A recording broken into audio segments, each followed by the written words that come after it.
العالمين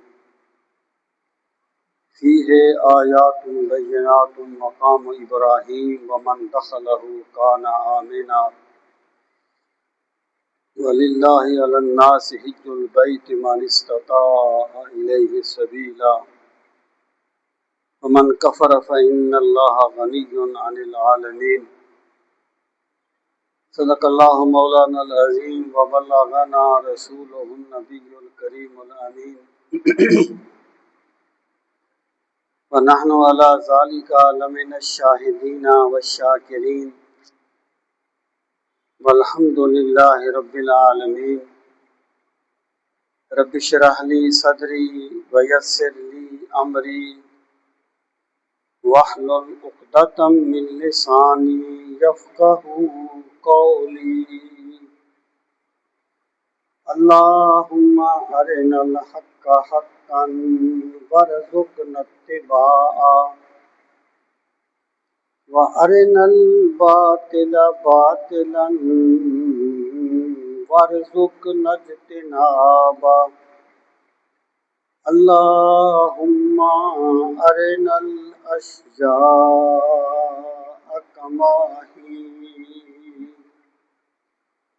إن الله وملائكته يصلون على النبي يا أيها الذين آمنوا صلوا عليه وسلموا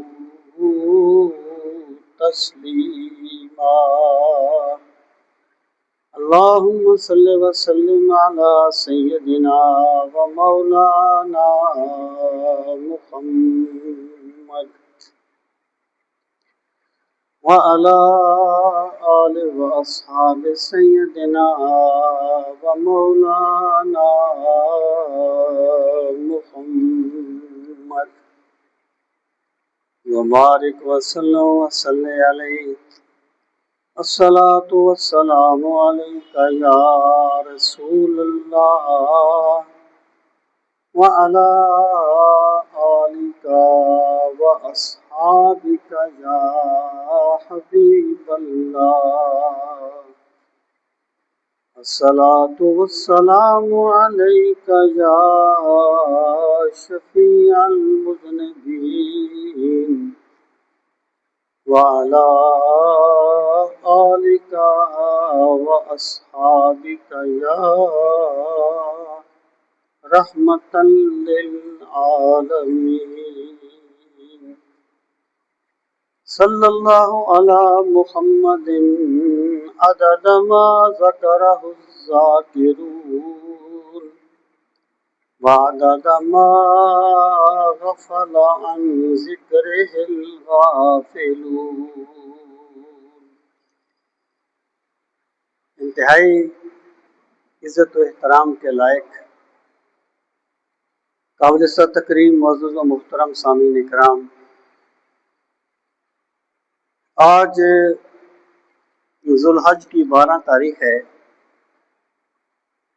اور یہ ایام تشریق بھی ہیں اور رمی جمار کا آج آخری دن ہے، ایام حج ہیں۔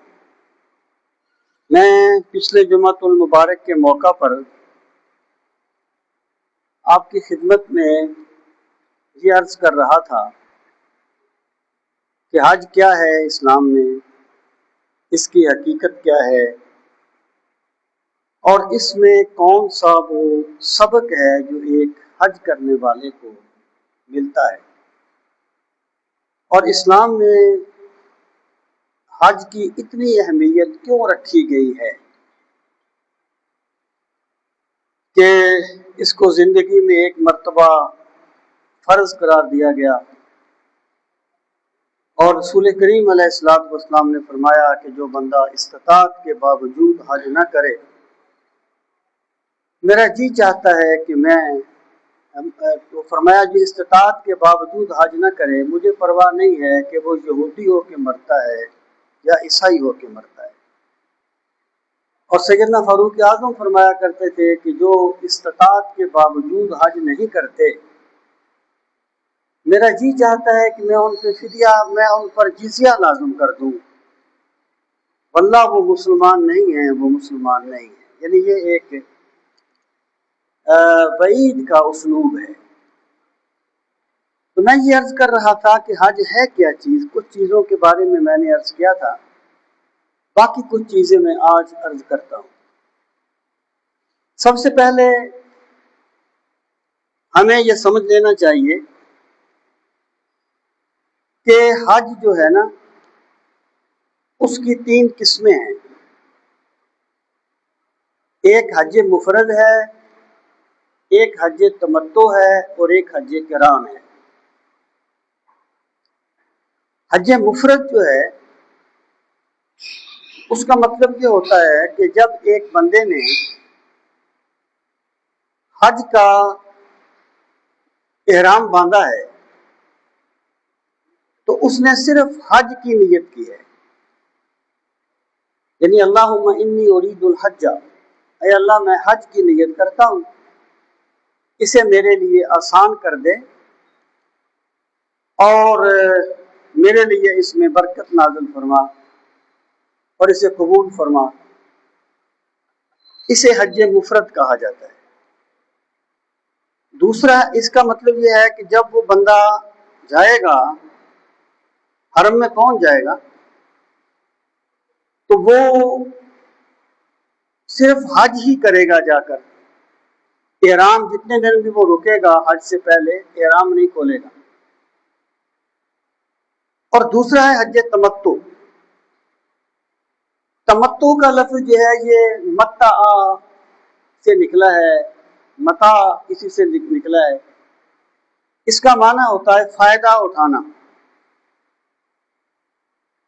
تو حج تمتع سے مراد یہ ہے کہ بندہ ایک ہی احرام باندھتا ہے اور پہلے جا کر وہ عمرہ کرتا ہے، پھر وہ عمرے کا احرام جب کھولتا ہے تو پھر جب حج کے دن آتے ہیں تو وہ اس وقت حج کر لیتا ہے، یعنی اس نے ایک احرام کے ساتھ حج کے ساتھ عمرے کا فائدہ بھی اٹھایا ہے۔ اس کو حج تمتع کہا جاتا ہے۔ اور یاد رہے کہ یہ جو قربانی کرتے ہیں حاجی، یہ حج کے کوئی فرائض یا واجبات میں سے نہیں ہے، یہ حج تمتع یا قران کرنے والے پہ ہوتی ہے۔ جو بندہ ایک ہی احرام سے حج اور عمرہ دونوں کرتا ہے اس پر قربانی واجب ہوتی ہے، حج مفرد پر قربانی واجب نہیں ہوتی، اور یہ حج کے کوئی فرائض یا واجبات میں سے مطلق قربانی نہیں ہے۔ اچھا، یہ جو حج تمتع ہے اس میں صحابہ کرام میں کچھ اختلاف رائے بھی تھا فقہی لحاظ سے۔ رسول کریم صلی اللہ تعالی علیہ وآلہ وسلم کی معیت میں جو صحابہ کرام نے حج کیا تھا 9 ہجری میں، وہ حج تمتع تھا۔ تو صحابہ کرام کے اختلاف رائے کی بنیاد یہ تھی کہ بعض صحابہ کرام کی رائے یہ تھی کہ حج تمتع جائز ہے، اس کو ہم ناجائز نہیں کہہ سکتے، لیکن انتظامی طور پر مشکلات پیش آتی ہیں اس سے، اس لیے تم حج مفرد کیا کرو، حج تمتع نہ کیا کرو، یا حج قران بھی کر لیں۔ اس کی وجہ یہ تھی کہ جب اس وقت یہ ہوٹل وغیرہ سسٹم تو نہیں تھا، تو وہاں جا کے جب ٹھہرنا لوگ جاتے عمرہ کر لیتے، اس کے بعد حج آنے میں ابھی بڑے دن باقی ہوتے، تو پھر کچھ ایسی چیزیں ہو جاتی تھیں جو حرم کے احترام کے مطابق نہیں تھی، شایان شان نہیں تھی۔ تو انہوں نے انتظامی طور پر یہ کہا کہ بھی آپ حج تمتع نہ کریں، اگر حج قران کریں گے تو پھر بھی احرام باندھا ہوگا، احرام کی پابندیاں ہوں گی، اگر حج مفرد کریں گے تو پھر بھی احرام ہوگا، لیکن حج تمتع میں چونکہ احرام کھول دیتے ہیں، اس لیے کچھ ایسی چیزیں نظر آئی تھیں جو حرم کے احترام کے شایان شان نہیں تھی، تو اس لیے حضرت عثمان نے یا حضرت عمر نے لوگوں کو حج تمتع کرنے سے منع کیا تھا۔ یعنی یہ ایک انتظامی معاملہ تھا، فی نفس ہی جائز یا ناجائز کا معاملہ نہیں تھا. جیسے آپ دیکھیں کہ جب کرونا آیا تھا تو انہوں نے کہا تھا اس سال کوئی حج نہ کرے، تو یہ ایک انتظامی معاملہ ہے. تو جو لوگ اس کو یہ رنگ دینے کی کوشش کرتے ہیں کہ جی حضرت عثمان نے تو استغفر اللہ حج تمتع سے روک دیا تھا، وہ یہ ثابت کرنے کی کوشش کرتے ہیں کہ استغفر اللہ وہ کوئی سنت کے مخالفت کرتے تھے، تو ایکچولی یہ بات بالکل بے بنیاد ہے، بے دلیل ہے. اور صحابہ کرام کے بارے میں جو ایک بغض ہے اس کا اظہار ہے.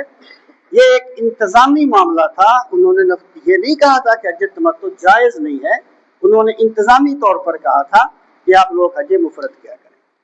خیر یہ حج تمتع ہو گیا. اس کے بعد حج قران. قران جو ہے وہ قرانہ سے نکلا ہے. قرانہ کا مطلب ہوتا ہے مل جانا. یعنی حج قران وہ ہوتا ہے کہ جب ایک بندہ یہاں سے احرام باندھتا ہے تو وہ حج اور عمرہ دونوں کی نیت کرتا ہے.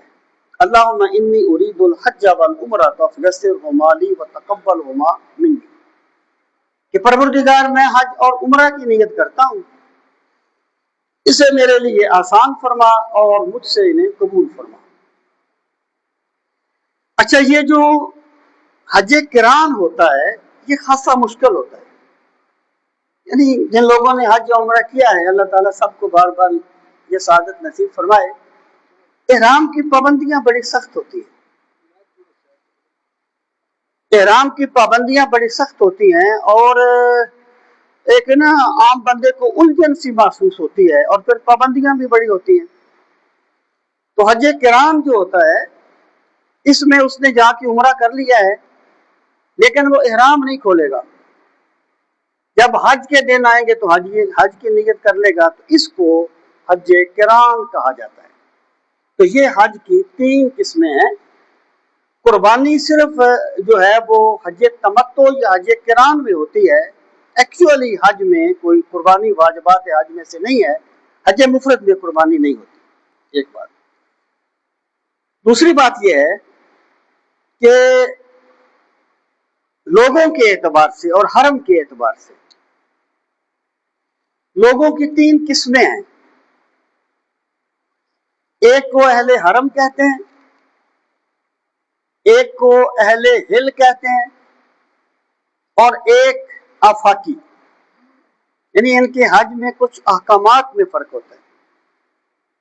اہل حرم، اہل ہل اور آفاقی. اہل حرم کون ہیں؟ عرف میں دیکھیں، یہ بات میں آپ سے بارہا عرض کرتا رہتا ہوں کہ جب کسی فن کی اصطلاحات کی روشنی میں کوئی لفظ بولا جائے تو پھر اس کا عرفی معنی مراد نہیں ہوتا، لغوی معنی مراد نہیں ہوتا. پھر اس کا وہ معنی مراد ہوتا ہے جو اس اہل فن نے جس معنی کے لیے اس اصطلاح کو وضع کیا ہے. یعنی پھر آپ اس کا لغوی معنی نہیں کریں گے بلکہ وہ معنی لیں گے جس میں اس فن کے ماہرین نے اس کو وضع کیا ہے. اب حرم کا جو لفظ ہے یہ مسلمانوں کے لیے بھی استعمال ہوتا ہے. حرم رسوا ہوا پیر حرم کی کم نگاہی سے. تو حرم، اہل حرم مسلمانوں کے لیے بھی استعمال ہوتا ہے، لیکن یہ اس کا اصطلاحات حج میں اصطلاحی معنی نہیں ہے. اصطلاحات حج میں اہل حرم ان لوگوں کو کہتے ہیں جو حرم کی حدود میں رہتے ہیں. یعنی مکہ مکرمہ جو حرم ہے اس کی حدود ہیں. میں نے شاید یہ عرض کیا تھا کہ ویسے مدینہ منورہ کو بھی حرم قرار دیا ہے رسول کریم علیہ الصلوۃ والسلام، اور مکہ مکرمہ کو بھی حرم قرار دیا ہے. حرم دونوں ہیں لیکن احکامات میں فرق ہے. حرم مکہ کے احکامات حرم مدینہ سے مختلف ہیں، وہ میں کچھ بعد میں عرض کروں. تو اہل حرم ان لوگوں کو کہتے ہیں جو حدود حرم کے اندر رہتے ہیں. اس کے بعد دوسرے اہل ہل. اہل ہل وہ لوگ ہیں میقات. میقات کا لفظ آپ نے سنا ہے کہ حرم کے چاروں طرف بعض مقامات مخصوص کر دیے گئے ہیں کہ جب ایک حج کرنے والا یا عمرہ کرنے والا ان مقامات کو کراس کرے گا تو اس پر لازم ہے کہ وہ احرام باندھے ہوئے ہو. یعنی جب وہ حج یا عمرہ کرنے والا اس مقام کو کراس کرے تو اس پر لازم ہے کہ وہ بغیر احرام کے انہیں کراس نہ کرے. اس کو میقات کہا جاتا ہے. پاکستان کا جو میقات ہے وہ یلملم ہے. یلملم یہ چاروں طرف حرم کے میقات ہیں. اچھا، پاکستان کے جو حاجی ہیں جو عمرہ کرنے والے لوگ ہیں، آپ جانتے ہیں کہ یہ ادھر یا ایئرپورٹ سے احرام باندھ لیتے ہیں یا کچھ لوگ اپنے گھر سے باندھ کے جاتے ہیں یا وہ جو مدینۃ الحجاج ہے وہاں سے باندھ لیتے ہیں. اس کی وجہ یہ ہوتی ہے کہ جب میقات آتا ہے تو وہاں پر احرام باندھنا بہت مشکل بلکہ ناممکن سا ہوتا ہے. اس لیے وہ احتراماً یا احتیاطاً پہلے یہاں سے احرام باندھ لیتے ہیں. تو اب وہ میقات ہے یہاں سے ایک بندے کے لیے حج اور عمرہ. اب دیکھیں، اگر ایک بندہ جو ہے وہ جا تو سعودی عرب رہا ہے لیکن وہ حج عمرہ کرنے کے لیے نہیں گیا، وہ ریاض میں گیا ہے یا وہ مدینہ میں گیا ہے، اس پر احرام باندھنا لازم نہیں ہے. یہاں سے یہ حج یا عمرے کے لیے احرام باندھا جاتا ہے، مطلق سعودیہ جانے کے لیے نہیں. اچھا، میں آپ کو یہ بتانا چاہتا تھا کہ اہل ہل کسے کہتے ہیں. تو جو لوگ حرم سے باہر ہیں، یعنی حدود حرم میں نہیں، حرم سے باہر ہیں لیکن میقات کے اندر ہیں، ان کو اہل ہل کہا جاتا ہے. میقات کے اندر رہنے والے اور حرم سے باہر رہنے والے کو اہل ہل کہا جاتا ہے.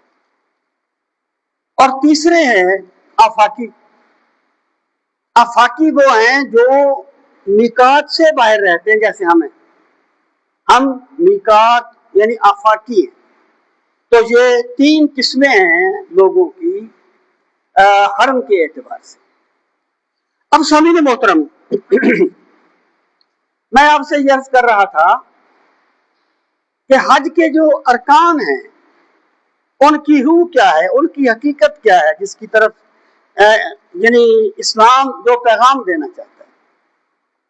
اس سے پہلے ذرا تھوڑا سا آپ غور فرمائیں کہ حج کے جو افعال ہیں ان پہ غور کیجیے کہ ایک حاجی پر لازم ہوتا ہے کہ وہ 8 ذو الحج کو ظہر کی نماز مینا میں پڑھے. یعنی وہ ظہر سے پہلے مینا میں پہنچ جائے اور ظہر کی نماز وہ مینا میں پڑھے. آج کل وہ 8 کی بجائے 7 کو بھی لے جاتے ہیں شام کو. یہ ان کے انتظامی معاملات ہیں، اس میں کوئی قباحت نہیں ہے. اب اس نے مینا میں جا کر ظہر کی نماز پڑھی ہے 8 کو، یہاں پر وہ 5 نمازیں پوری کرے گا. یعنی اگلے دن کی فجر تک، نامی کی فجر تک وہ وہاں رہے گا مینا میں، 5 نمازیں پڑھے گا. 9 ذو الحج کو جب سورج طلوع ہو جائے گا تو حاجی چلے گا عرفات کی طرف. سورج طلوع ہونے سے پہلے نہیں جائے گا، سورج طلوع ہونے کے بعد جائے گا. اور مینا میں عصر کے وقت نہیں آئے گا، ظہر کے وقت آئے گا. سورج طلوع ہو گیا، وہ چل پڑا عرفات کی طرف. جیسے بھی چلا، سوار ہو کے چلا، پیدل چلا، چل پڑا.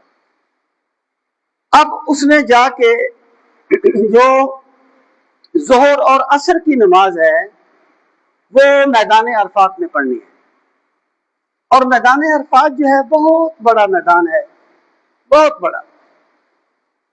اور عجیب وہ یعنی نا، آپ دیکھیں کبھی، آپ غور فرمائیں، اللہ تعالیٰ نے سورہ حج کی ابتدا قیامت کے ذکر سے کی ہے.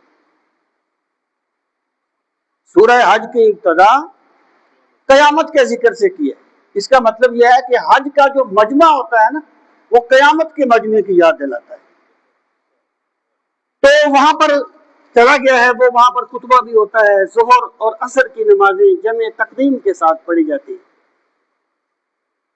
اب جب مغرب کی اذان ہو جائے گی تو پھر حاجی جو ہے وہ عرفات کو چھوڑ دے گا، مغرب سے پہلے نہیں چھوڑے گا اور عشاء کے بعد بھی نہیں چھوڑے گا۔ جب اذان ہو جائے گی مغرب کی تو حاجی عرفات کا میدان چھوڑ دے گا اور پھر وہ آ جائے گا مزدلفہ میں۔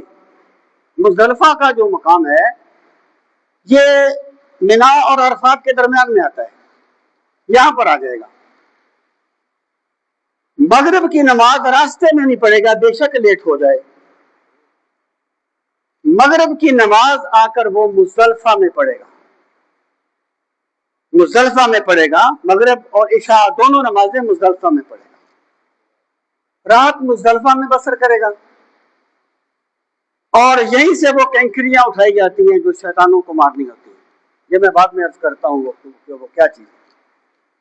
اب فجر کی نماز تک اور یہ جو رات ہوتی ہے نا مزدلفہ کی، یہ اللہ تعالیٰ کی رحمت برسنے کی خاص رات ہوتی ہے مزدلفہ کی رات، اور حاجی کے لیے بڑی یعنی اس کی تھکاوٹ پیک پہ ہوتی ہے، اس میں بہت سے اس کے اسباب ہوتے ہیں۔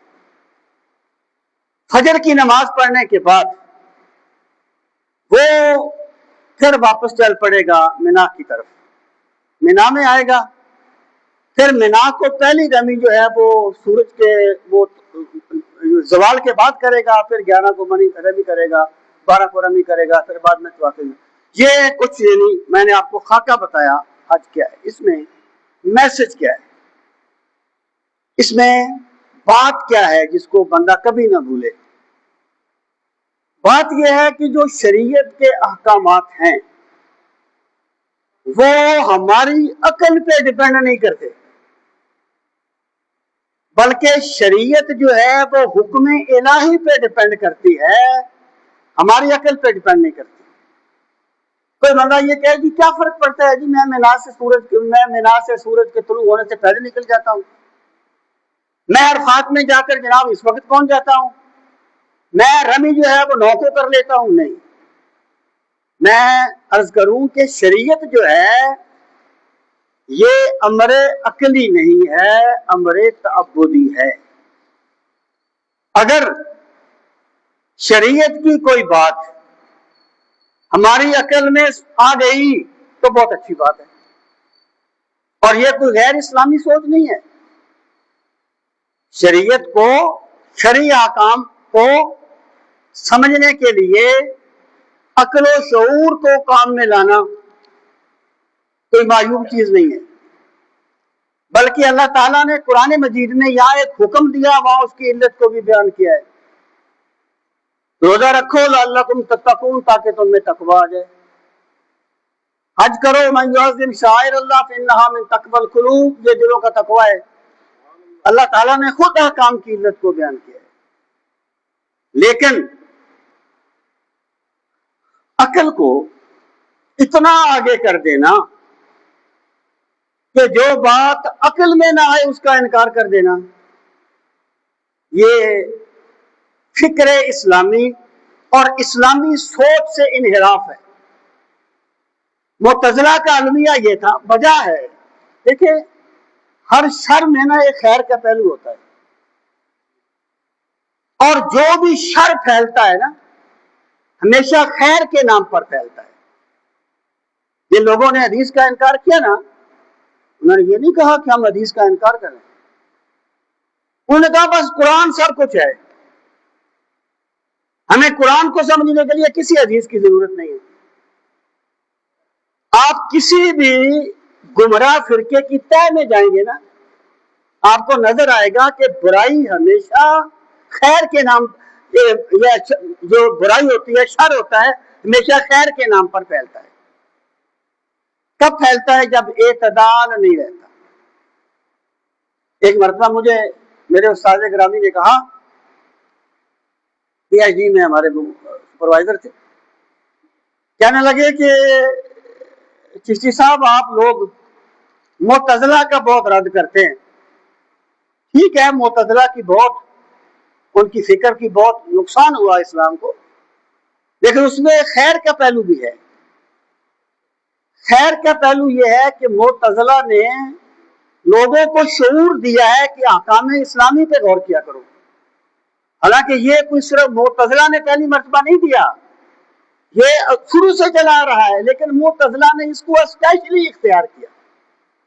تو میں یہ عرض کر رہا ہوں کہ ٹھیک ہے ہر شر میں کوئی نہ کوئی خیر ہوتا ہے، لیکن بہرحال مجموعی چیز کو دیکھا جاتا ہے، کسی جزوی چیز کو نہیں دیکھا جاتا. ورنہ اگر ایک چور چوری کرتا ہے تو اس کو بھی کوئی فائدہ ہوتا ہے تو کرتا ہے نا، جوتا جھوٹ بولتا ہے کوئی فائدہ ہوتا ہے تو بولتا ہے نا. ہم اس کو صحیح نہیں کہہ سکتے. میں یہ عرض کر رہا ہوں کہ حج کے یہ احکامات ہمیں یہ پیغام دیتے ہیں کہ عقل بجا ہے، لیکن عقل آل ان آل نہیں ہے. ایسے نہیں کرنا کہ جو عقل میں نہ آئے اس کا انکار کر دو. جو چیز تمہاری عقل میں نہ ہوئے، تم نے عقل کا کلمہ نہیں پڑھا، خدا اور خدا کے رسول کا کلمہ پڑھا ہے. تم نے اللہ اور اللہ کے رسول کی بات کو ماننا ہے. قرآن مجید پہلے قدم پر یہ کہتا ہے یؤمنون بالغیب، وہ غیب پر ایمان لاتے ہیں. عقل کی توہین نہیں کرتا، عقل کی حد بندی کرتا ہے، عقل کے دائرہ کار کا تعین کرتا ہے کہ تمہاری عقل ہر چیز کو نہیں سمجھ سکتی. امام غزالی کہتے ہیں کہ شریعت کے جو احکامات ہماری عقل میں آ جائیں ان کو ماننا اتنا مشکل نہیں ہے. وہ ایسے ہے جیسے بچے کو کھلونا مل گیا ہے، وہ کھیل رہا ہے.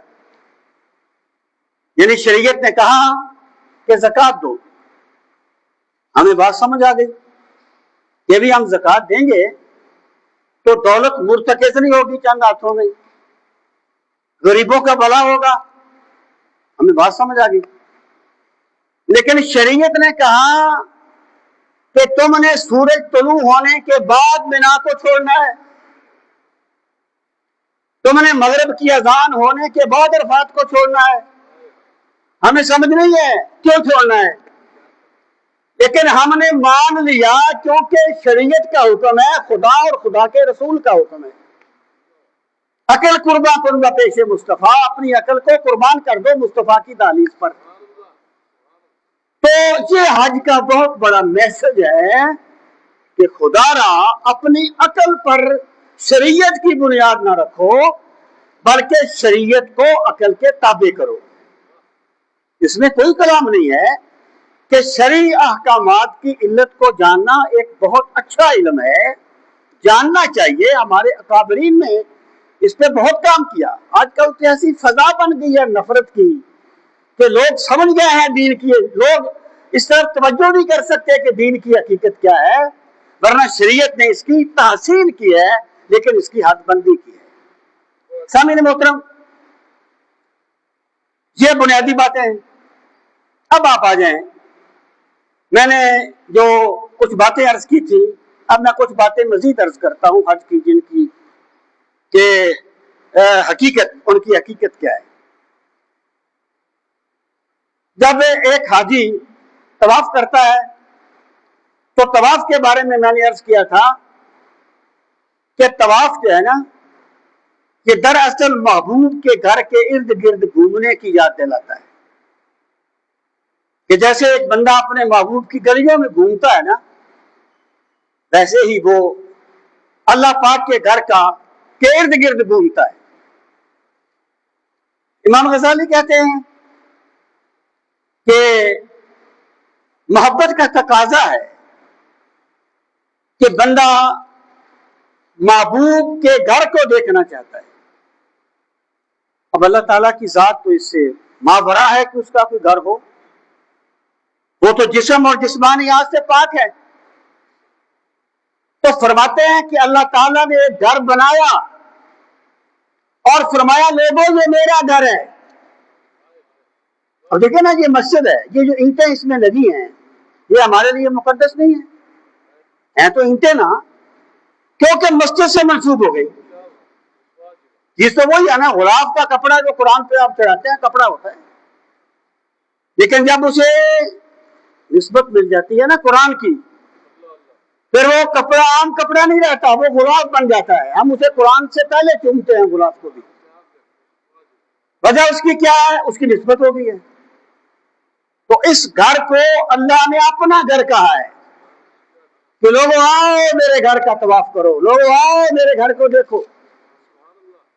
سامعین محترم، پھر حج کے درمیان میں ایک انسان جو ہے وہ صحیح کرتا ہے. میں ترتیب سے نہیں کر رہا، میں ویسے ہی آپ کو بتا رہا ہوں. صحیح کیا ہے؟ صفا اور مروہ کے درمیان بھاگنا. جب بندہ طواف کر کے نکلتا ہے تو دائیں طرف صفا ہے اور بائیں طرف مروہ ہے، ایک سیدھ میں. اور اب وہاں صرف پہاڑیوں کے نشان ہیں، وہ بھی انہوں نے وہ بند کر دیے شیشہ لگا کے. یہ صحیح کیا ہے؟ ایک بات تو یہ ہے کہ اللہ تعالی اپنے محبوبوں کی اداؤں کو بھی باقی رکھتا ہے. سنت ابیکم ابراہیم، یہ جو قربانی ہے نا، یہ تمہارے جد امجد ابراہیم کی یادگار ہے. اور وَمَن يُعَظِّمْ شَعَائِرَ اللَّهِ، جو شاعر اللہ کی تعظیم کرتا ہے، ان الصفا والمروہ من شعائر اللہ. صفا اور مروہ اللہ کی نشانیوں میں سے ہیں. نشانی کیا ہوتی ہے؟ جو نشان جس کی نشانی ہو اس کی یاد دلاتی ہے. نشانی کیا ہوتی ہے؟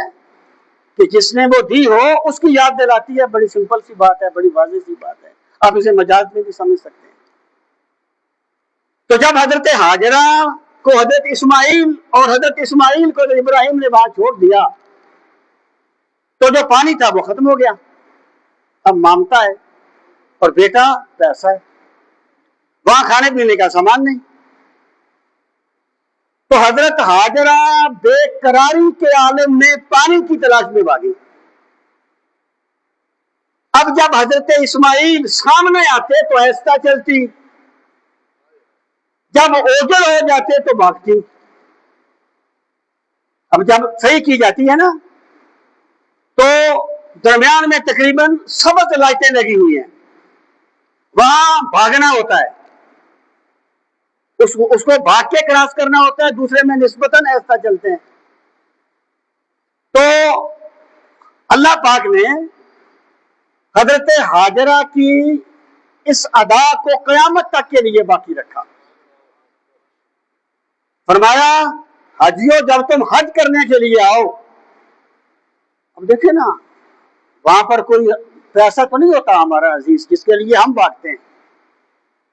جب حضرت ابن عمر سے کسی نے کہا نا کہ یہ جو رمل کرتے ہیں اس کی تو ایک علت تھی کہ مشرکین یہ سمجھتے تھے کہ مسلمان کمزور ہو گئے، تو سرکار نے فرمایا سینہ تان کے چلو، اب تو وہ علت نہیں رہی تو ہم رمل کیوں کریں. آپ نے فرمایا جو سرکار کی ادائیں ہیں وہ علت کی محتاج نہیں ہیں، سرکار کی ادائیں قیامت تک کے لیے باقی رہیں گی. اب تو وہاں پر کوئی ہمارا پیاسا نہیں ہے، لیکن اللہ فرماتا ہے وہاں بھاگو یہاں میری بندی ہاجرہ بھاگی تھی، اور وہاں ایسا چلو یہاں میری بندی ہاجرہ ایسا چلی تھی. اب سامعین محترم، یہ تو اس کا پس منظر ہو گیا کہ یہ صحیح کیا ہے. اب اس میں اشارہ کیا ہے؟ امام غزالی یہ فرماتے ہیں کہ اس میں دراصل بندہ جو ہے نا وہ اللہ تعالیٰ سے ایک عہد کرتا ہے. وہ کہتا ہے پروردگار پہلے تو میری زندگی گزر گئی جیسے بھی گزر گئی، میں نے سستی کی، میں نے غفلت کی، لیکن مولا اب میں تیری رضا پانے کے لیے بھاگتا رہوں گا، صرف چلوں گا نہیں بھاگتا رہوں گا تیری رضا پانے کے لیے. تو صفا اور مروہ کی جو صحیح ہے نا یہ دراصل اللہ تعالی سے اس کی بندگی میں بھاگنے کا عہد کرنے کا نام ہے. کہ میں بھاگوں گا تیری رضا پانے کے لیے. اور پھر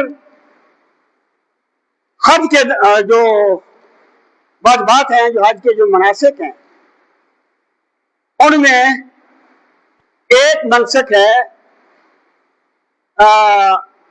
یہ بال کتروانا، یعنی یا ٹینڈ کروا دینا، حلق کروانا جس کو کہتے ہیں، یا بال چھوٹے کروانا، کسر کروانا.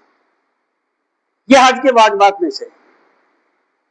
عورتیں جو ہوتی ہیں وہ اپنے بالکل آخر سے تھوڑے سے بال علامتی طور پر کاٹتی ہیں، مرد حلق یا کسر کرواتے ہیں. یہ حج یا عمرہ کے واجبات میں سے. اب یہ کیا ہے، اس کی کیا وجہ ہے، اس میں میسج کیا ہے؟ تو ایک بات یاد رہے کہ حلق یا کسر دونوں کی، حلق کروانے والے کے لیے 2 مرتبہ دعا فرمائی اور کسر کروانے والوں کے لیے 1 مرتبہ دعا فرمائی. اس لیے حلق کروانے کی فضیلت زیادہ ہے کسر کروانے کے. یہ حلق یا کسر کیا ہے؟ یہ زمانہ جاہلیت کی ایک رسم تھی، اور وہ رسم یہ تھی کہ جب ایک بندہ کوئی غلام خریدتا تو وہ اس کے سر کے بال مونڈ لیتا تھا. یہ علامت تھی کہ اب یہ میری غلامی میں آ گیا ہے. یعنی غلام اپنے سر کے بال منڈوا کے گویا اپنے آقا کے ساتھ وفاداری کا ایک عہد کرتا تھا. یہ غلامی میں آنے کا علامتی نشان تھا زمانہ جاہلیت میں. دیکھیں، اسلام یہ کہتا ہے کہ اگر ایک چیز فی نفس ہی اچھی ہے تو اسے اس لیے ختم نہیں کر دینا چاہیے کہ اس کو گمراہ لوگ کرتے ہیں. فی نفس ہی اچھی چیز کو ویسے لینا چاہیے جیسے وہ حقیقت میں ہونی چاہیے. تو یہ جو حلق یا کسر ہے نا، یہ دراصل اللہ تعالی کے ساتھ اللہ تعالی کی ابدیت کے عہد کی تجدید کرنے کا نام ہے کہ مالک اب میں تیری بندگی کے دائرے میں نئے سرے سے آ گیا. میں نے تیری بندگی کا عہد ایک نئے سرے سے کر لیا. جیسے وہ غلام اپنے آقا کی غلامی کا عہد کرتا ہے، میرے مالک میں تیری بندگی کا عہد کرتا ہوں اور میری اگلی زندگی تیرے حکم کے مطابق گزرے گی، تیری رضا کے مطابق گزرے گی. یہ ہے حلق یا کسر. اور اس میں ایک چیز رمی بھی ہوتی ہے. رمی جو ہے، یہ جو کنکریاں مارتے ہیں جمرات کو، تو وہاں پر کوئی شیطان نہیں کھڑا ہوتا. یہ ایک علامتی چیز ہے.